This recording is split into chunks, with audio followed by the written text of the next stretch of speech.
مغربی دنیا میں زیادہ تر اور آج کل مشرقی دنیا میں بھی لوگ اس بات میں بڑی دلچسپی لیتے ہیں کہ فلاں شخص جو ہے وہ فلاں سٹار کے انفلوئنس کے انڈر پیدا ہوا ہے. جس طرح ایریز ہیں، لیوز ہیں. آپ کا کون سا سٹار تھا؟ مجھے تو پتا نہیں، میں ہیں اپریل میں پیدا ہوا تھا. ہیں میں اپریل میں پیدا ہوا تھا، سٹار کا نہیں مجھے پتا. ابھی پھر آپ تو دلچسپی نہیں لیتے؟ نہیں. اچھا ٹھیک ہے. تو میں ڈر گیا تھا، میں کہ آپ نے شروع کر دی ہو. اور ہاں. وہ کہتے ہیں ان کی عادتیں ایسی ہوں گی. تو مذہب کے نقطہ نظر سے اس میں یہ میں اسپیکولیشنز ہیں یا ریسٹرکشن کتنے ہے؟ کل سٹار بنیں گے؟ 12 ہیں. جی. تو 12 مزاجوں میں ساری انسانیت بڑھ جائے گی، اور اس مہینے میں سب کا ایک مزاج ہوگا. کبھی دیکھا ہے آپ نے؟ پھر بات ہی جھوٹ ہے.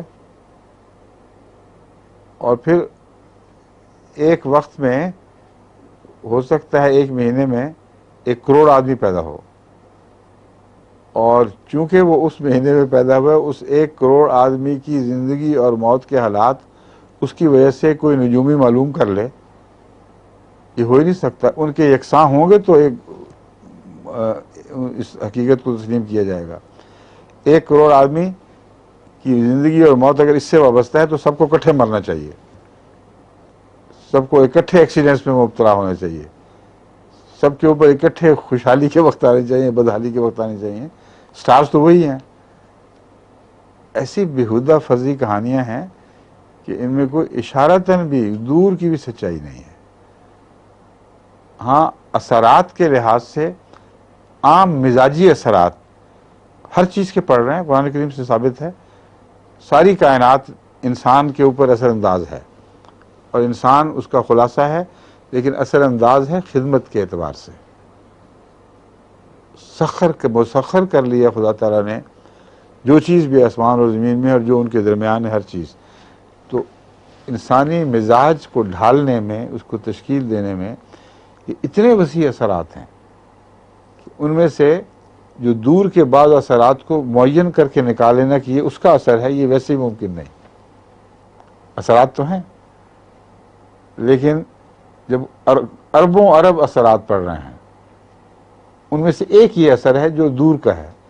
جو نزدیک کے اثر ہیں، جس مٹی میں پیدا ہوا، جس ماحول میں پیدا ہوا، جن حالات میں پیدا ہوا، ان کے اوپر وہ دور کا اثر غالب کیسے آ سکتا ہے؟ اس کی پارٹیسپیشن ایک بہت انسگنیفیکنٹ ہے، مگر ہے ضرور. سمجھ گئے؟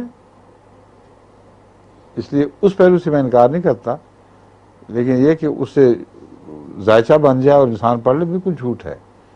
میں تجربہ کر کے دیکھا ہے ایسے ذائچے بھیج کے لوگوں کو.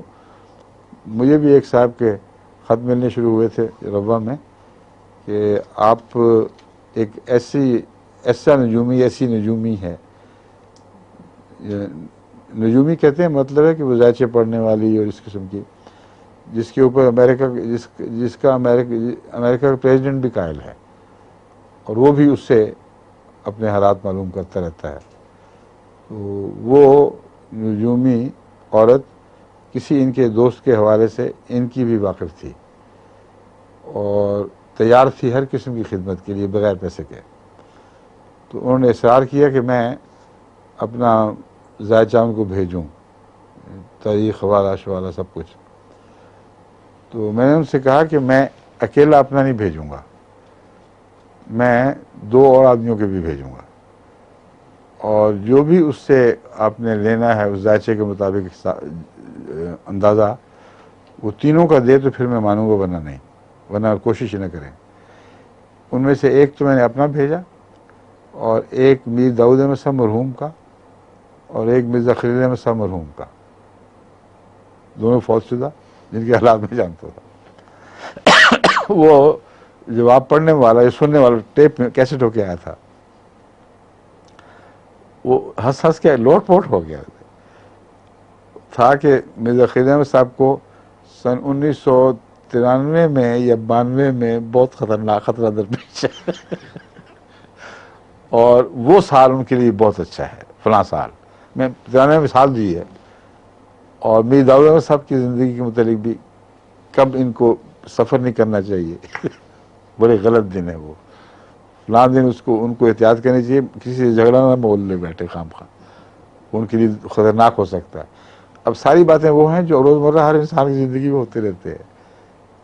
کسی سے جھگڑا ہو جاتا ہے، اونچ نیچ ہو جاتی ہے، اور جب پتہ ہو کہ یہ ہے تو ذرا سا بھی جھگڑے کو انسان سے دیکھو یہ پیش گوئی پوری ہو گئی، اور احتیاط سے قدم رکھے، احتیاط سے سفر کرے، ٹرین کے سفر سے اعتراض کرے یا موٹر کے سفر سے اعتراض کرے. اور میں اب سوچیں میر داؤد سے بیچارے کیسے اعتراض کر سکتے تھے، وہ تو اللہ کے حضور حاضر ہو گئے تھے. جی میرا وہی کہا تھا جو اس نے اس کو عملاً بتا دیا تھا کہ میں ایک مذہبی رہنما ہے، تو اس پر چند تکیں ماری تھیں اور باقی ساری باتیں غلط. جو باتیں اس وقت تک میری ہو چکی ہونی چاہیے تھی وہ ساری غلط تھیں. اتنا ہی اس کو پتا تھا جتنا اس احمدی کو پتا تھا میرے متعلق، اور وہ معلوم ہوتا ہے اس سے پہلے کچھ تعارف کروا چکا تھا کہ یہ بھی ایک بڑے آدمی کا کوئی اس کے نزدیک ذائچہ ہے، اس لیے وہ تم اس میں حصہ لو، دلچسپی سے بنا کر دکھاؤ، تمہارا بڑا اثر پڑے گا.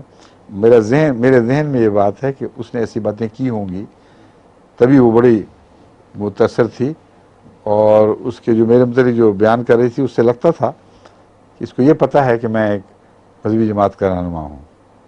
سمجھ گئے؟